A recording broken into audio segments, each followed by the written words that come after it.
air in New Orleans always clung to me, thick and sweet with the scent of jasmine and the distant hum of jazz. It was a comforting embrace, one I'd known my whole life and had learned to love. I'm Eleanor Finch, and at 29, I considered myself lucky to call this vibrant, soulful city home. My own little corner of it was a shotgun house in the Marigny, painted a bright, unapologetic turquoise, with a porch swing that invited lazy afternoons. Inside, it was a riot of color, much like my artwork. I'm a painter, you see, my days often lost in the beautiful mess of oil paints, turpentine, and canvases waiting to tell a story. For 5 years, my story had been intertwined with Celeste's. Celeste, with her dark, wild curls that framed a face alive with curiosity, and eyes that sparkled like the Mississippi River at sunset. We met at an art market, a typical New Orleans happenstance. I was selling my vibrant, almost feverish swamp landscapes, and she was showcasing her delicate, intricate, handcrafted jewelry. There was an immediate pull, a silent understanding that hummed between us, promising something profound. Our love story unfolded across the city's eccentric tapestry. Beignets at Café du Monde, whispered secrets on a steamboat cruise, impromptu dances to street corner brass bands. She wasn't just my partner, she was my muse, my anchor, the vibrant thread that held the fabric of my life together. Our life together was a comfortable, artistic rhythm. Mornings often started with coffee on the porch, brainstorming our next creative projects. Her fingers would trace designs on the condensation of her glass, while I'd sketch fleeting ideas on whatever scrap paper was at hand. Evenings would find us in our kitchen, cooking up spicy gumbos or delicate jambalaya, the clatter of pots and pans a soundtrack to our laughter. We talked about forever, about expanding our little studio, about perhaps adopting a rescue dog. Marriage was a quiet, unspoken promise, a future we were both actively, joyfully building. So, when the opportunity arose for an art residency and a small gallery show in Asheville, North Carolina, Celeste was my fiercest advocate. "Go, my love," she'd urged, her eyes shining with pride. "This is your moment to show the world what I already know." It was a significant step for my career, a chance to gain recognition beyond the familiar New Orleans art scene. Her enthusiasm was infectious, and I left with a heart full of excitement and the secure knowledge that my world, our world, was safe and sound back home. She hugged me tight at the airport, her lips soft against mine, promising to water my precious plants, feed the scruffy stray cat we'd adopted, and keep my studio perfectly organized. "Don't you worry about a thing, Eleanor," she'd whispered. "Just make magic." The first few days in Asheville were a blur of setting up my studio, meeting other artists, and breathing in the surprisingly crisp mountain air. I missed Celeste, a dull ache in my chest, but our daily video calls were a lifeline. Her face, framed by those unruly curls, would light up when I appeared on screen. She'd recount her day with vivid detail, a challenging custom jewelry order, a funny anecdote about the cat, even the mundane task of fixing a flickering light bulb. Everything seemed normal, beautifully, reassuringly normal. call came. It was Celeste. It was Sarah, our neighbor, a sweet, retired schoolteacher who watched over our street with a keen, loving eye. Her voice on the phone was thin, strained, unlike her usual cheerful chatter. A knot of dread immediately tightened in my stomach. "Eleanor, honey, I don't know how to tell you this," she began, a nervous tremor in her voice. My mind raced through 100 terrible possibilities: a fire, a break-in, a sudden illness. "Sarah, what is it? Is everything all right? Is Celeste okay?" I asked, my voice barely a whisper, the words catching in my throat. A heavy silence stretched between us, filled only with the crackle of the phone line. "No, Eleanor, no, everything is not all right. Celeste, she had a man over, a strange man." The words hit me like a physical blow. A man, my Celeste. We were exclusive, committed. The very idea of another person, especially a man, in our home while I was away, felt utterly alien, a cold, sharp shard piercing through my carefully constructed reality. What? What are you talking about, Sarah? What kind of man?" I pressed, my heart hammering against my ribs. He was there for a while, late into the night. I heard things, Eleanor, noises, shouting. And then I heard her begging him. The word hung in the air, heavy and putrid, tainting the clean mountain air around me. Begging. My mind struggled to grasp it, to make sense of the horrifying implication. Begging for what? My imagination, usually a vibrant canvas of colors and ideas, became a dark, terrifying abyss.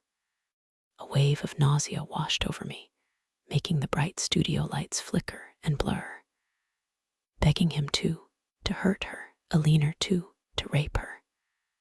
Sarah's voice was barely audible now, thick with unshed tears. The world tilted. My knees buckled, and I stumbled, grabbing onto the edge of a sturdy wooden table. My fingers dug into the rough grain, trying to ground myself. The phone slipped from my numb hand, clattering to the floor, the sound echoing in the sudden, ringing silence of my ears. Rape. Celeste. Begging.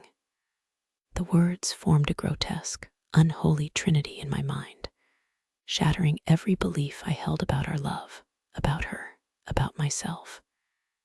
It wasn't just the betrayal, though that alone felt like a gaping, raw wound. It was the sheer, unfathomable horror of it.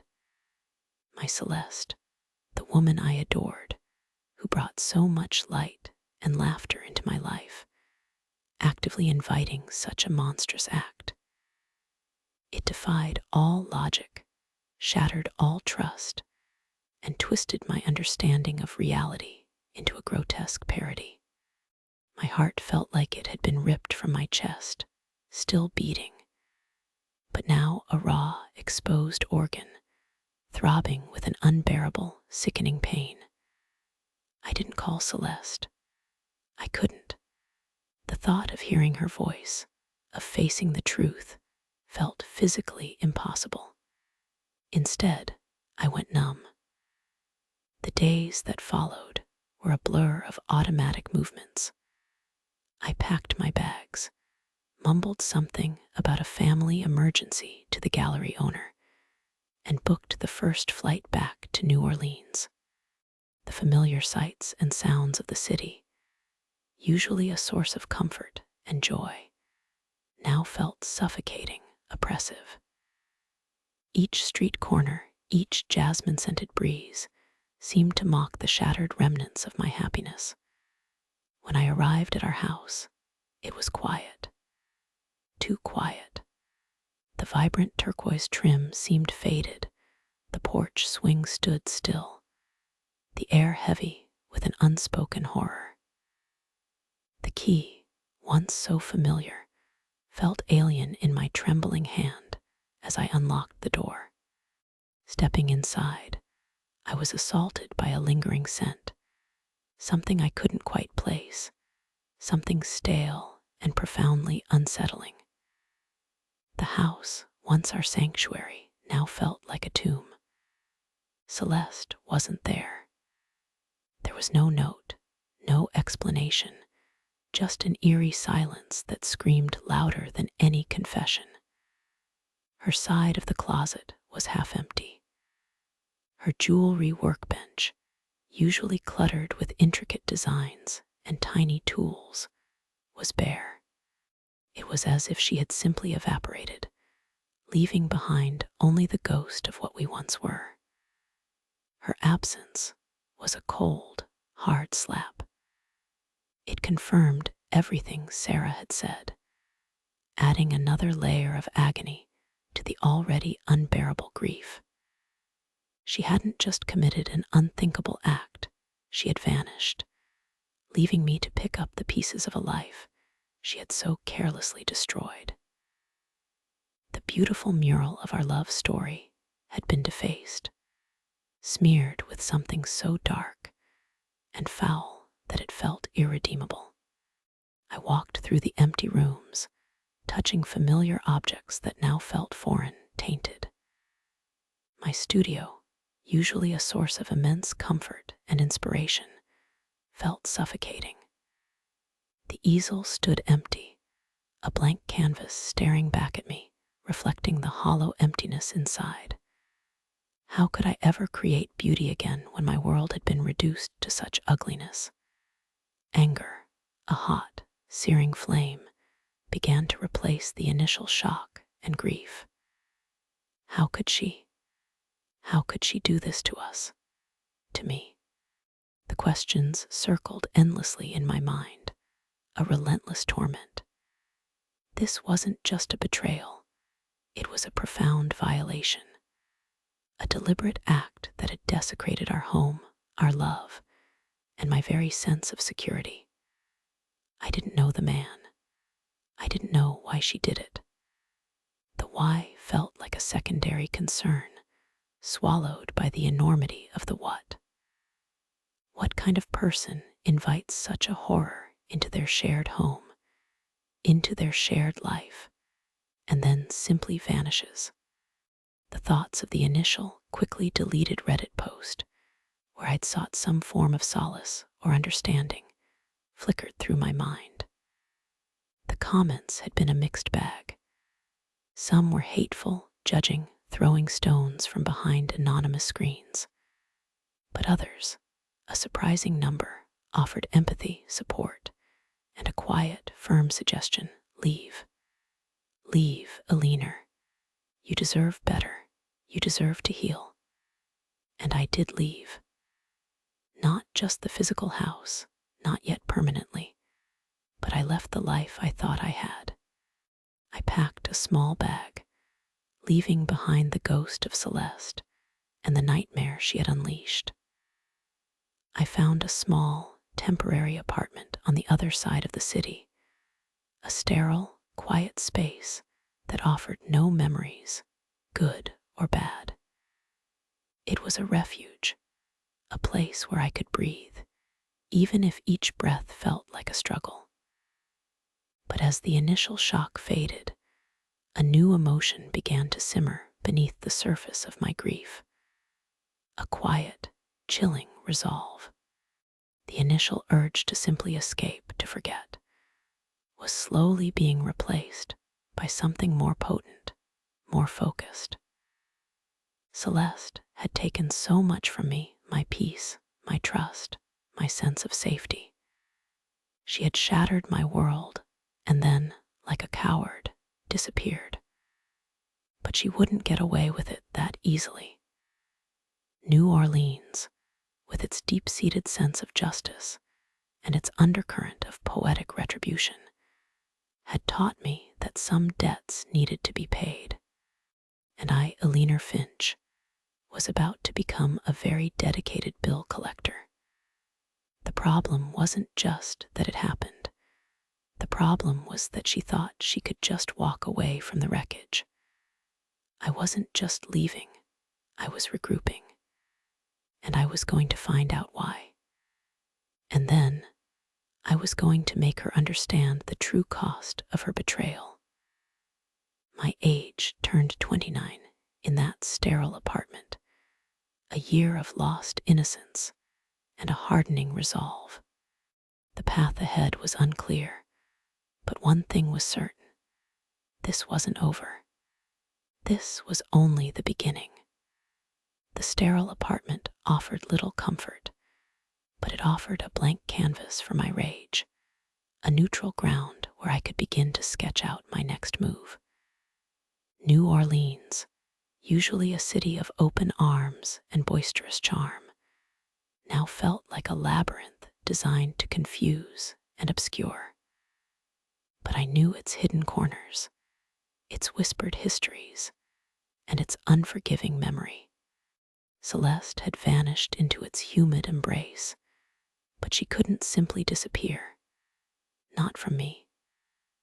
My first impulse was to scour the city, to walk every street, peer into every cafe and gallery, hoping to catch a glimpse of her dark curls or hear her distinctive laugh. But that was the artist in me, impulsive and driven by raw emotion. The pragmatic side, the part hardened by betrayal, knew I needed a plan. I started with the house, our house. Going back was like walking into a crime scene where the victim was my own heart. The turquoise paint seemed duller. The porch swings sagged under the weight of unspoken secrets. The scent of jasmine was still there, but now it mixed with something else, a faint, almost metallic tang of absence and decay. I forced myself to walk through each room, not as Eleanor the heartbroken lover, but as Eleanor the investigator, searching for any scrap, any clue that might explain the inexplicable. Her half-empty closet was a stark reminder of her departure. It wasn't a sudden flight. It was a deliberate, calculated exit. She had chosen what to take, what to leave. The things she left behind felt like a taunt, a worn-out painting smock, a half-finished book of poetry, a tiny silver locket I'd given her on our first anniversary, still nestled in its velvet box. It was the locket that stung the most. It held a miniature portrait I'd painted of us, laughing, entwined. To leave, it was to discard our memory, our love, as if it were nothing. Her jewelry workbench, once a vibrant explosion of beads, wires, and semi-precious stones, was meticulously clean. Too clean. It looked as if she had wiped away not just the physical dust, but every trace of her artistic presence. This wasn't just someone leaving. This was someone erasing themselves. I checked her old journal, usually kept tucked under her pillow, a beautiful leather-bound book where she sketched designs and sometimes wrote fleeting thoughts. It was gone. Her laptop, a sleek silver machine, was also gone. My own, thankfully, was still where I'd left it in my studio, untouched. It confirmed that her departure was planned, not a frantic escape. She had taken only what she deemed essential, what linked her to her present, not her past with me. The absence of a note, a letter, even a text, was the cruelest cut. It suggested not just indifference, but a deliberate act of silence, as if I wasn't even worth an explanation, not even a lie. The questions gnawed at me. Was she in danger? Was she a victim? Or was she, as Sarah's words had so chillingly implied, a willing participant in her own degradation? The thought was a bitter bile in my throat. began to contact our mutual friends, a small, close-knit circle of artists and musicians who frequented the same coffee shops and art markets. My voice, usually warm and familiar, now carried an edge of desperation that made conversations awkward, strained. "Have you seen Celeste?" I'd ask, trying to sound casual, as if she were just away on a short trip. Most responded with a hesitant no, their eyes darting away. Few offered vague excuses. She said she needed some space, or she mentioned going out of town for a bit. No one seemed to know anything concrete, or at least, no one was willing to admit it to me. It felt like a conspiracy of silence, a wall built of evasion and discomfort. One friend, Jacques, a grizzled street artist with a kind heart and a network of contacts throughout the quarter, was more direct. "Eleanor, I don't know where she is, but she hasn't been herself for a while. Distracted. A little dark." He paused, studying my face with an almost painful sympathy. "She seemed to be running with a different crowd lately. People I didn't recognize. Not our people. Different crowd. Dark." This was news to me. Celeste had always been so vibrant, so open, so connected to our shared artistic community. The idea that she had a secret life, a different crowd, sent a cold shiver down my spine. It was another crack in the foundation of the woman I thought I knew. I pushed Jack for details, for names, for anything. But he just shook his head, his eyes full of regret. "I don't know," moaned Amy. "Just saw her at the Café du Monde a few times with some unsavory types. Hard to say what they were about. Unsavory types."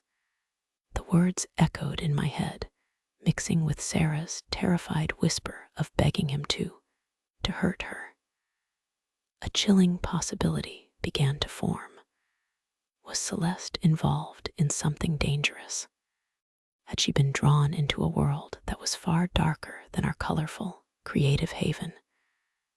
The internet was my next desperate attempt. I searched for her name, for any social media activity, any trace. Nothing. Her profiles were either deleted or hadn't been updated in months. It was as if she had ceased to exist, digitally and physically. The lack of digital footprint was unsettling. In our connected world, to vanish so completely was an intentional act. Frustration mounted, a slow-burning fire that threatened to consume me. Each dead end, each evasive answer, only deepened the mystery and intensified my need for answers. My initial grief had given way to a relentless, almost obsessive drive. Sleep became a luxury, often interrupted by vivid, disturbing nightmares where Celeste's face would morph into a stranger's, her laughter turning into a guttural cry. One evening, staring blankly at the blank canvas in my temporary apartment, a memory flickered. Celeste had a storage unit. Not a big one, just a small space she used to keep old art supplies, tax documents, and a few sentimental items she couldn't bear to part with. We'd gone together to set it up when we first moved into the shotgun house, needing more space for our ever-growing collections. I remembered the name of the company, Pelican Storage, and the general location, not far from the city park. It was a long shot, but it was a lead, a tangible place to start, however small. The next morning, fueled by lukewarm coffee and a renewed sense of purpose, I drove to Pelican Storage. The facility was a sprawling concrete maze, a testament to the things people wanted to keep hidden away. I knew her unit number, having helped her move things in. My heart pounded as I approached the door, a cold fear intertwining with a desperate hope. What if she was here? What if she had left something, a message, an explanation? Or what if this was another dead end, another piece of nothing? The lock was still on the unit, a standard padlock I didn't recognize. Celeste had a unique one, a small, brass, antique-looking lock she'd found at a flea market. This was new. Someone else had secured her belongings.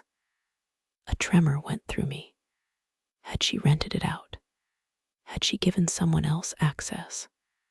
Or had someone else taken possession of her things?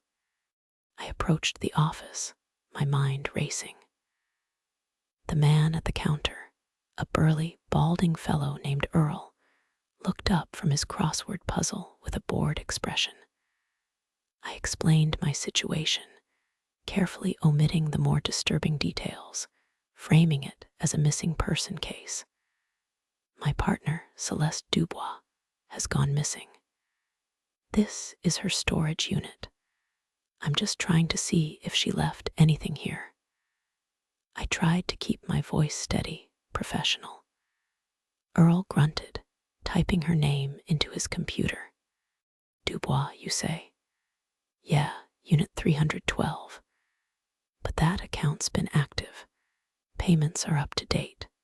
Payments, I asked, a new wave of confusion washing over me. She just left suddenly. I didn't think she would have arranged for payments. Earl shrugged. Can't help you there, lady. All I know is the autopay is set up and the money's coming in. And the unit's locked with a new lock, like I said. Only the account holder or someone authorized on the account can access it. Can you tell me who authorized it? I pressed, my voice tight. He shook his head. Confidential information, ma'am, privacy policy, and all that. He gestured to a sign on the wall outlining their strict rules.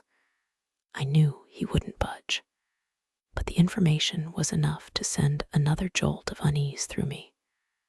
Autopay. A new lock. Celeste had planned this. She had arranged for her storage unit payments to continue, even as she vanished from my life. It wasn't a desperate run. It was a deliberate, calculated disappearance, with loose ends tied up. As I walked away, the concrete maze of Pelican storage felt less like a place to hide things, and more like a tomb for secrets. Celeste hadn't just gone missing. She had orchestrated her own vanishing act, a meticulous disappearance that left me with more questions than answers. The thought that she had planned this, meticulously and coldly, while I was away, shattered the last vestiges of the trusting, naive Eleanor. The problem wasn't just that she had betrayed me. The problem was that she was a stranger.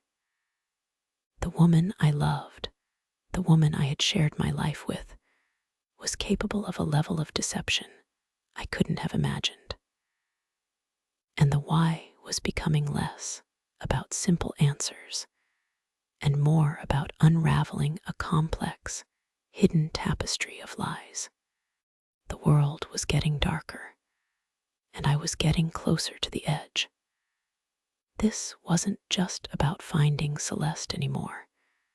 It was about understanding the monstrous stranger she had become and facing whatever horror she had brought into our home and into my life. The stakes were higher than I ever imagined, and the path ahead felt like a descent into the unknown, a descent into the kind of darkness I painted in my most tormented swamp landscapes. The investigation wasn't failing exactly, but it was uncovering a truth far more devastating than any simple affair or crisis. It was revealing a carefully constructed facade, and the real Celeste, the one hiding beneath, was far more terrifying than the ghost she had left behind. The lock on Unit 312 at Pelican Storage wasn't just a physical barrier. It was a symbol of Celeste's final, calculated insult. A new lock, Earl had said, meaning she'd replaced our old brass one, effectively locking me out of her secrets. My mind, usually focused on the interplay of color and light, now spun with desperate strategies. Legally, I had no standing. We weren't married, and the account was solely in her name, without a police report. And what would I even report? A voluntary disappearance. I was powerless. But New Orleans taught you that rules were often just suggestions, especially when justice felt out of reach. There were other ways to open a lock, ways that hummed in the shadows of the quarter, whispered in back alleys, and were painted in the defiant graffiti on crumbling walls. I knew people, or knew people who knew people. In this city, everyone had a connection to something just a little bit illicit, a little bit on the wrong side of the law, especially when it came to getting what you needed. I thought of Silas, a burly, quiet man who ran a small salvage yard just off the river. He traded in old parts, broken dreams, and sometimes, for the right price, he had tools, or the skills to use them, that could open any door.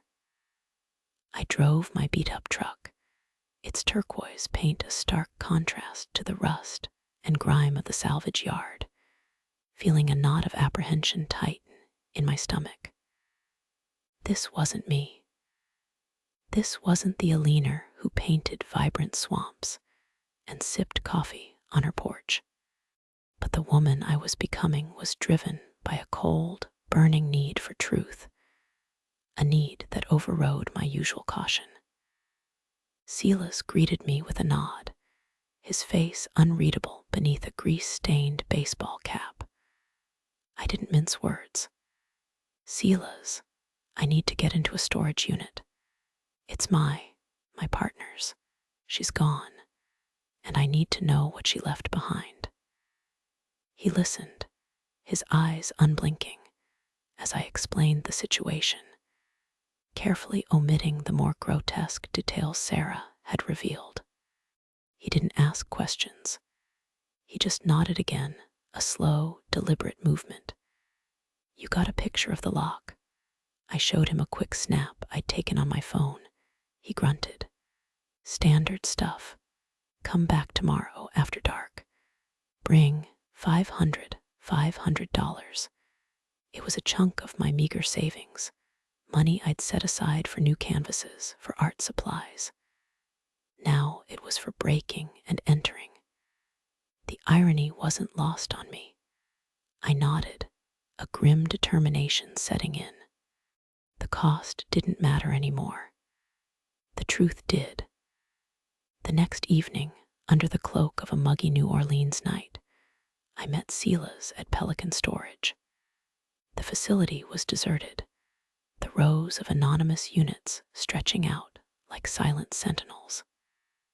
My heart hammered against my ribs, a frantic drum solo in the oppressive silence. This felt wrong. Every fiber of my being screamed at me to turn back, to forget Celeste, to simply let her vanish into the city's murky depths. But the image of her begging, Sarah's terrified whisper, fueled me forward. Silas worked quickly, efficiently. A small, almost imperceptible click, and the padlock fell open. The sound was surprisingly loud in the stillness, a punctuation mark on my descent into this new, unsettling world. He handed me the lock. "You got 10 minutes, then I'm gone." He vanished into the shadows, leaving me alone with Unit 312. The air inside the unit was stagnant, heavy with the scent of dust, and something else, something metallic and faintly sweet, like old blood and cheap perfume. I fumbled for my phone's flashlight, its beam cutting through the gloom. The unit was small, packed tightly with boxes, and a few pieces of furniture I didn't recognize. These weren't our things. These weren't the familiar heirlooms or shared treasures from our life. This was a stranger's collection. My heart sank. Another dead end. Had Celeste truly stripped herself of all vestiges of our life together? I started pulling boxes, my hands trembling. Most were filled with clothes I'd never seen before, cheap, flashy garments that screamed of a different lifestyle, a different woman. There were no journals, no laptops, no personal effects that spoke of the Celeste I knew. Then, tucked away behind a stack of what looked like costume jewelry, I found a small wooden crate. It was old, intricately carved, and looked out of place among the cheap plastic containers. My fingers traced the worn wood, a flicker of hope igniting in my chest. This felt like Celeste. Inside, nestled amongst layers of old velvet, I found a collection of her jewelry. Not the delicate, intricate pieces she sold at the art market, but bolder, almost menacing designs. Heavy silver chains, large, rough-cut stones, and unsettling motifs of snakes and talons. This was a side of her artistry I'd never seen. And beneath them, carefully wrapped in a silk scarf, was a small, leather-bound notebook, her journal, the one she always kept by her bed. My hands shook as I opened it, the familiar scent of old paper and Celeste's faint perfume wafting up. But the writing wasn't familiar. It wasn't the flowing script I knew. This was jagged, almost violent, filled with a frenetic energy that terrified me. The entries were sporadic at first, then became more frequent, each one a descent into a darker, more disturbing world. She wrote about feeling trapped, about the suffocating sweetness of our life. She wrote about a craving for edge, for danger, for feeling alive. And then the new names started appearing. Not the artists or musicians we knew, but figures with monikers like Voodoo Mike, Snake Eyes, and the Baron. They frequented underground clubs, gambling dens, and places where the city's underbelly truly thrived. Then came the entries about a specific man. No name, just he. He sees me, Eleanor. He sees the darkness I suppress. He understands. The words twisted a knife in my gut. He, the man Sarah saw. The man Celeste begged. The most recent entries were a chaotic jumble of self-loathing and a strange, almost manic excitement. She wrote about pushing boundaries, about wanting to feel the ultimate thrill. And then, a chilling entry dated just days before I left for Asheville. The experiment is set. He will give me what I crave. It will break Eleanor, but it will set me free. Set me free, break Eleanor. The words swam before my eyes, blurring the page. It wasn't an accident. It wasn't a desperate mistake. It was an experiment. A deliberate, calculated act to break me and to set her free from the life we had built. The horror of Sarah's words, the terror of what Celeste had invited into our home, now had a twisted, sickening context. I stumbled out of the unit, the journal clutched to my chest, my mind reeling. Sila's was gone, but his work was done. I resealed the unit with the original padlock, a futile gesture against the wreckage I'd just uncovered. The humid night air, usually so comforting, now felt suffocating. Back in my sterile apartment, the journal laid open on my kitchen table, its words screaming in the silence.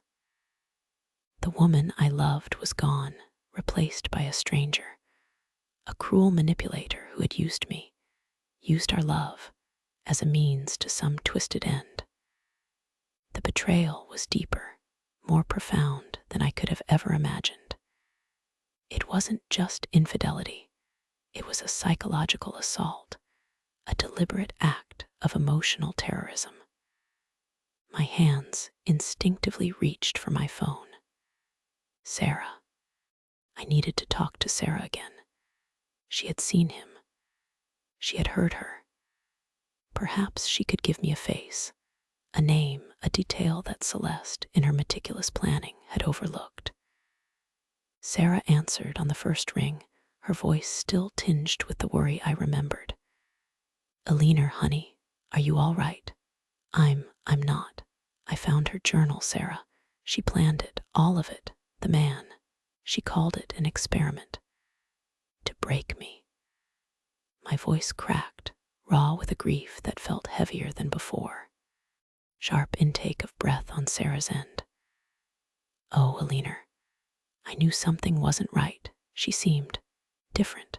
I mean, after you left, she was just gone for a few days, then she came back with him. He was menacing, tall, gaunt, with a wild look in his eyes, and a tattoo, a black bird on his neck, like a crow or a raven with its wings spread. A black bird on his neck. A detail, a tangible clue in the abyss of Celeste's betrayal.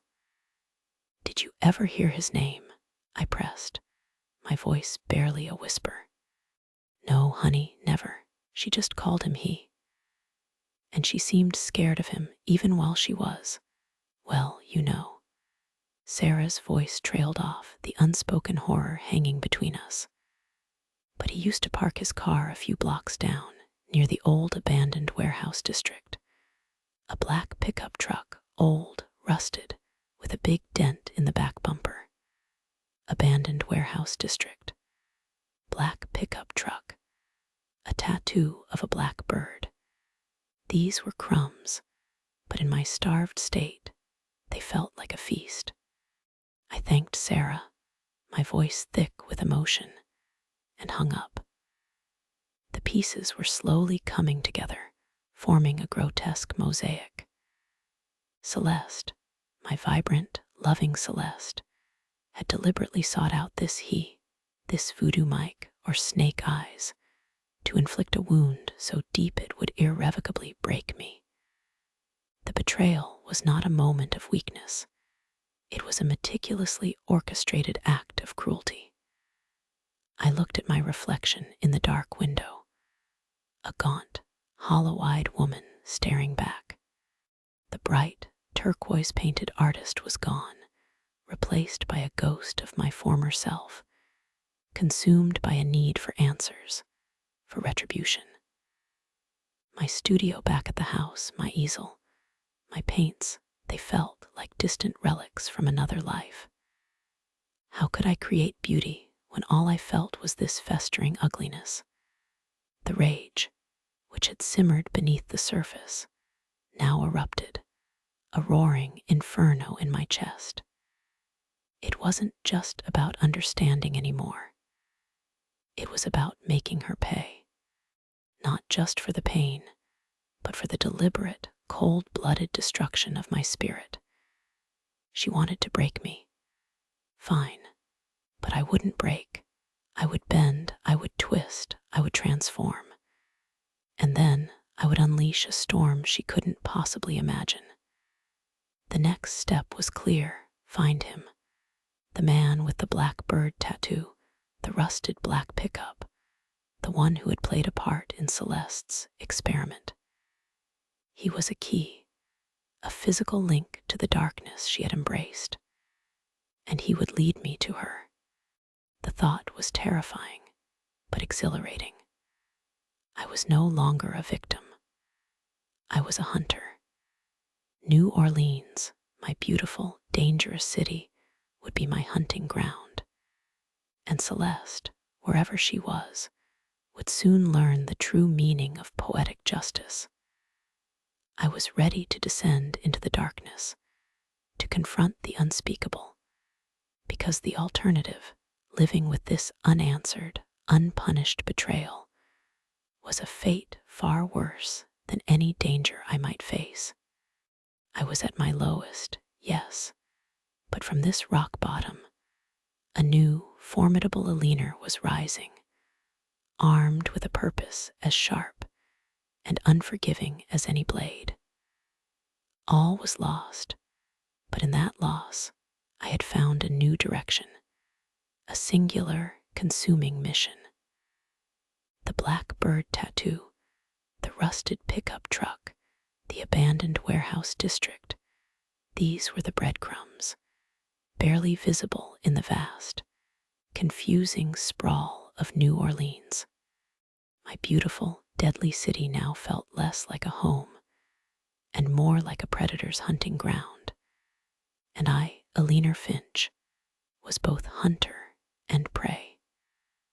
The vibrant artist who once saw beauty in every peeling facade and every defiant splash of street art was gone, replaced by a woman with a singular, chilling purpose: to find the man who had facilitated Celeste's monstrous experiment, and through him, to find Celeste herself. My first step was the warehouse district. It was a desolate stretch of cracked asphalt and crumbling brick, choked with weeds and the ghosts of forgotten industries. A place where shadows clung even in the brightest sunlight, and the air was thick with the scent of decay and illicit dealings. I drove my old turquoise truck, a beacon of defiant color in that gray landscape, feeling utterly out of place, yet stubbornly determined. I spent days cruising the area, my eyes scanning for any sign of a rusted black pickup, every parked vehicle a potential lead, every distant silhouette a possible he. The sheer scale of the district was overwhelming, a testament to the city's capacity to swallow secrets whole. It was like searching for a single grain of sand on a vast, grimy beach. My artistic eye, once attuned to the nuances of light and shadow on a canvas, was now sharpened for details of a different kind. Fresh tire tracks in the mud, graffiti that hinted at clandestine gatherings, the flicker of a distant cigarette. I even took to sketching the truck I imagined, a skeletal rendering of rust and dents, trying to impress its image into my memory, to make it real enough to find. But the days blurred into a monotonous cycle of searching and disappointment, each sunset deepening the frustration, each sunrise bringing a renewed, aching sense of futility. The man, it seemed, was as adept at vanishing as Celeste. My next avenue led me to the underbelly Jacques had hinted at, the underground clubs and gambling dens where Voodoo Mike and Snake Eyes might be found. These weren't the brightly lit, tourist-friendly bars of Bourbon Street.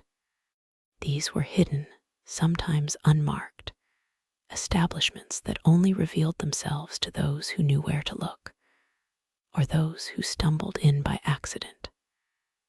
I started with the most notorious, a place called the Serpent's Coil, rumored to be a haunt for the city's more unconventional characters. Stepping into the serpent's coil was like entering a different dimension. The air was thick with the cloying scent of stale beer, cheap incense, and something else, something primal and unsettling. The music was a discordant thrum, a mix of heavy blues and a pounding, hypnotic beat that vibrated in my bones. Figures, cloaked in shadows and adorned with tattoos and piercings, moved with a languid, predatory grace. I, in my practical jeans and simple top, felt like a neon sign in a darkened room, an obvious outsider. Fear was a cold knot in my stomach, but the burning need for answers pushed it aside. I started subtly, ordering a drink at the bar, nursing it slowly, my eyes sweeping the room. I listened, my ears straining to catch snippets of conversation, for any mention of a black bird tattoo or a rusted black pickup. The language was often veiled, full of slang and coded references, and the faces were wary, guarded. No one offered an easy entry into their world, and I wasn't stupid enough to barge in demanding answers. Over the next few weeks, the serpent's coil became my reluctant classroom. I learned to blend, to observe, to listen more than I spoke. I bought small, gaudy pieces of jewelry from the vendors who sometimes set up tables, feigning an interest in the macabre, hoping to spark a conversation. Slowly, painstakingly, I began to piece together a fragmented understanding of this world Celeste had embraced. It was a world of risk, of dark rituals, of chasing illicit thrills, a world where boundaries were not just pushed, but shattered. I heard whispers of a man, a fixer, who could get you anything, arrange anything, for the right price. They called him Crow. The name sent a jolt through me. Crow, a black bird, could it be him? I started asking about Crow casually, as if I were merely curious about the local legends. The reactions varied, some faces tightened, some shrugged dismissively. A few eyes glinted with a knowing amusement. No one was eager to talk. One night, a woman with heavily tattooed arms and eyes that seemed to see right through me leaned in close. "You lookin' for Crow, honey?" Her voice was a low rasp. I nodded, trying to keep my expression neutral. "Just heard the name, curious." She gave a slow, knowing smile. "Curiosity kills more than cats in this town, sugar. But Crow, he's got a taste for the unusual, likes things that sting, things that burn." She paused, her gaze lingering on my face. "If you really want to find him, you don't go looking in the shadows. You offer him a light." And then she walked away, leaving me with her cryptic advice. Offer him a light. What did that mean? I returned to my sterile apartment, the words echoing in my mind. A light. It struck me then. Celeste had written in her journal about craving edge, about feeling alive, about the ultimate thrill. She hadn't just stumbled into this world, she had sought it out. And the man, Crow, was facilitating it. Art, my ability to create. That was my light, not a beacon of hope, but a lure, a temptation, a way to draw him out. I went back to the house, the turquoise shotgun house that was now a monument to my shattered past. My studio. It still felt suffocating, but this time the suffocation came with a flicker of an idea. I pulled out a fresh canvas, larger than any I had attempted before. This wouldn't be a vibrant swamp landscape. This would be a portrait of darkness, a landscape of betrayal. I painted furiously, using the colors of my rage, my grief, my twisted determination. I painted a black bird, its wings spread, its eyes gleaming with a predatory intelligence, not on a man's neck, but against a backdrop of swirling, malevolent shadows. I painted a woman, beautiful but broken, her face a mask of conflicting desires. And I painted a hint of rusted metal, a faint outline of a truck in the distant, foreboding background. It was a raw, unsettling piece, unlike anything I had ever created. It screamed of pain and power, of vulnerability and dark fascination. It was a canvas that demanded attention, that provoked a reaction. And I knew, with a chilling certainty, that it would speak to Crow. I took a high-quality photograph of the painting. Then, using the anonymous corners of the internet I had discovered during my search, I began to disseminate it. Not widely, not openly, but through the dark channels I had learned about in the Serpent's Coil encrypted forums, whispered messages to anonymous contacts, and carefully placed digital breadcrumbs. I made sure the image found its way to the right eyes, to the circles that would know Crow. I included a vague, tantalizing message, seeking a patron who understands the true nature of beauty and darkness, one who appreciates the thrill of the forbidden. I believe Crow will understand. It was a dangerous game, a deliberate invitation to a man I now believed was deeply involved in Celeste's unraveling. But I had nothing left to lose, only answers to gain. My heart pounded, not with fear, but with a strange, fierce exhilaration.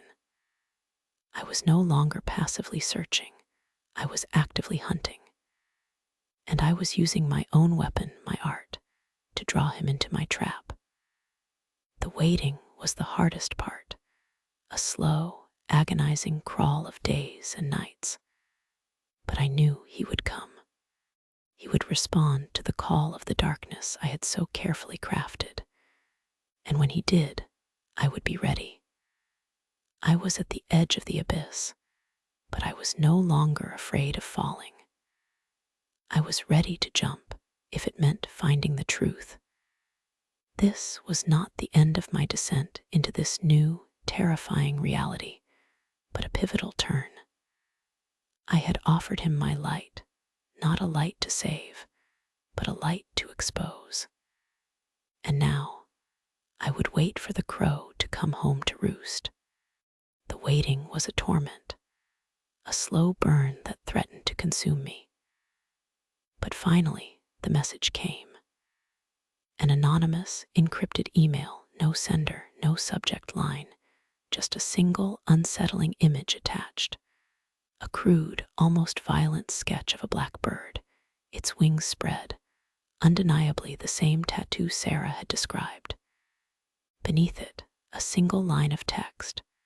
The crow flies at midnight. The serpent's coil.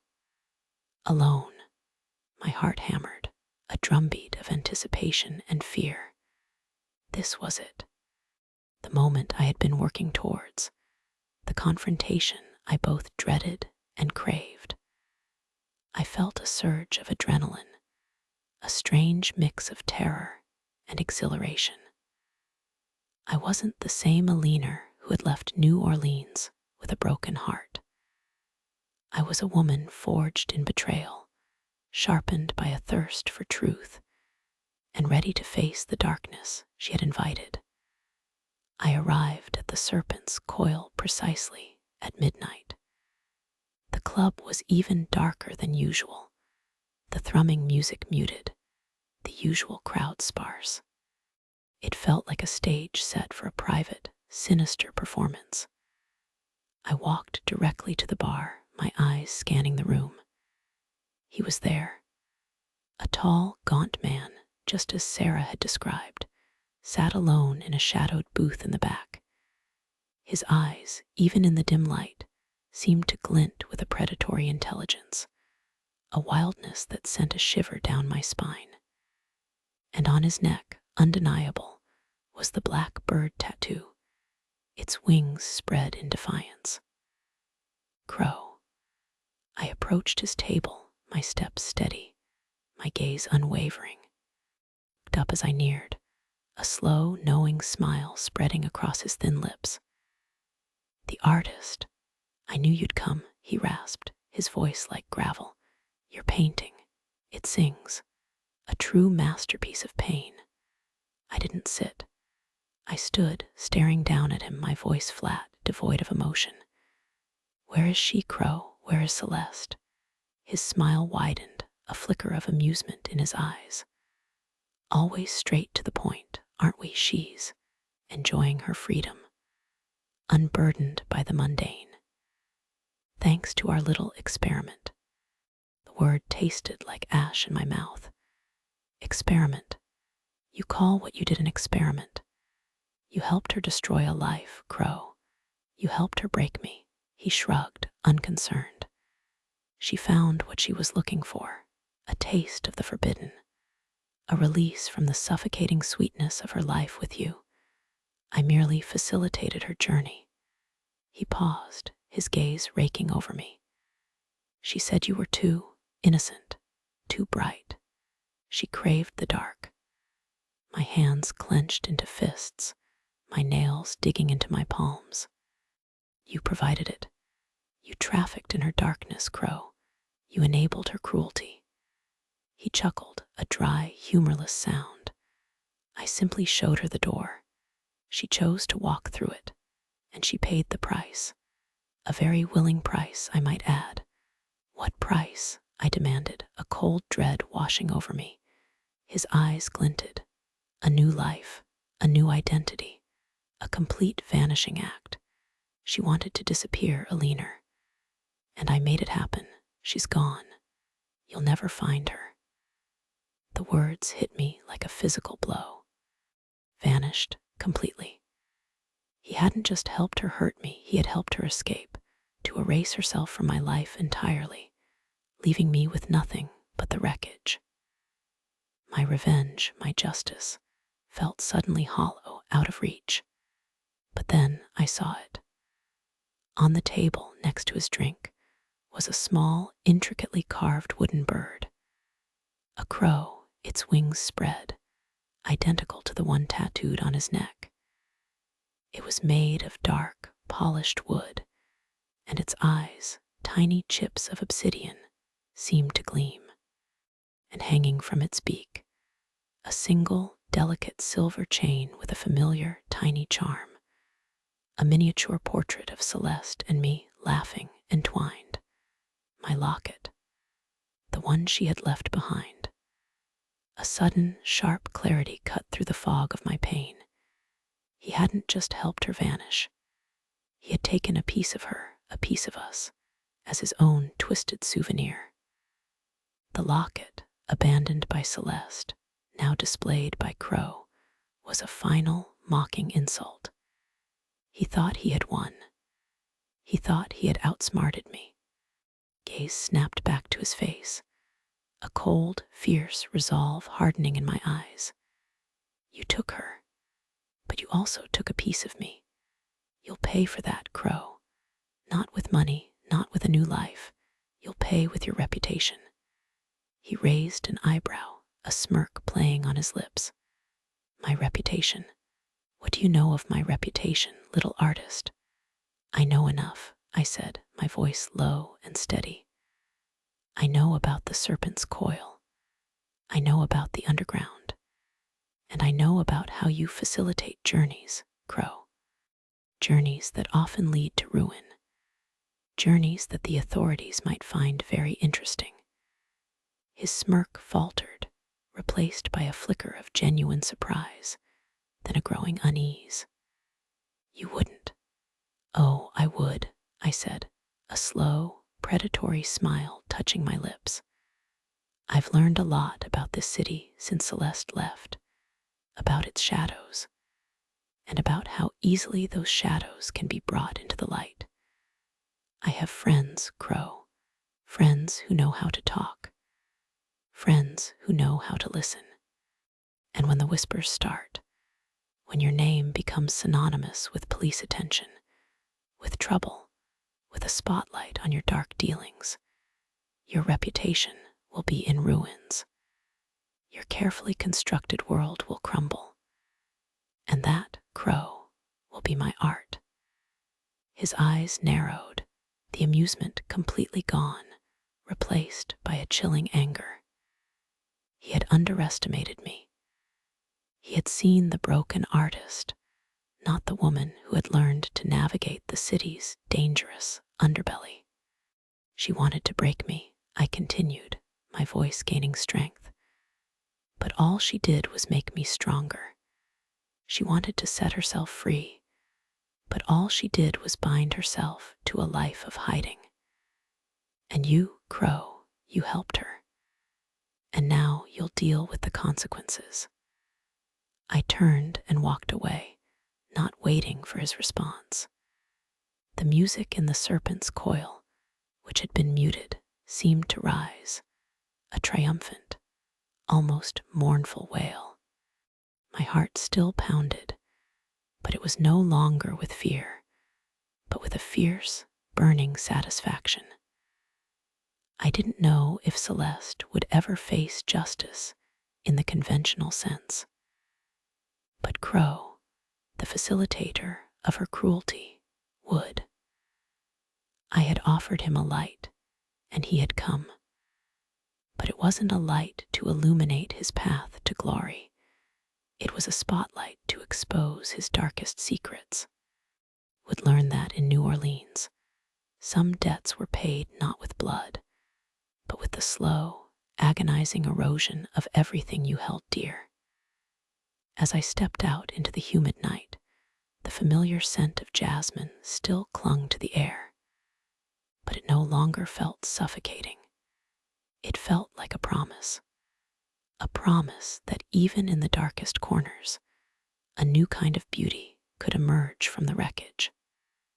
My art, once a vibrant expression of joy, would now be a testament to resilience, to the unforgiving power of truth.